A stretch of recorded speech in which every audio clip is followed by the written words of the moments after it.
A 7-year-old boy was killed in a house explosion caused by criminals making cannabis sweets in the flat below, we can now report. Schoolboy Archie York and 35-year-old Jason Laws died in a huge fire blast at Newcastle last October. It was so big it left some families homeless and led to a major response from emergency services.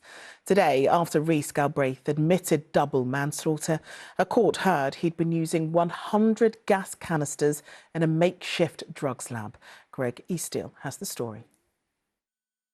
The physical impact of the explosion that ripped through Violet Close in Newcastle one night last October was enormous, but the human cost that emerged when the debris settled was just as devastating. 7-year-old Archie York, sleeping next door, died from his injuries.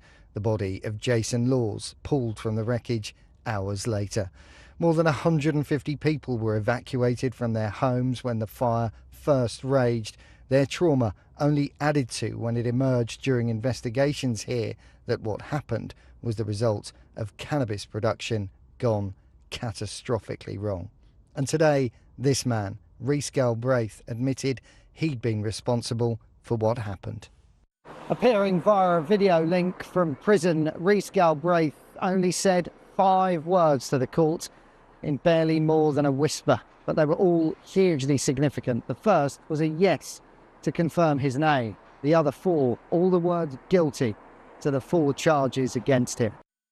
Adjourning sentencing until next month, Judge Paul Sloan told Galbraith, "As you'll be aware, you face a significant, immediate custodial sentence."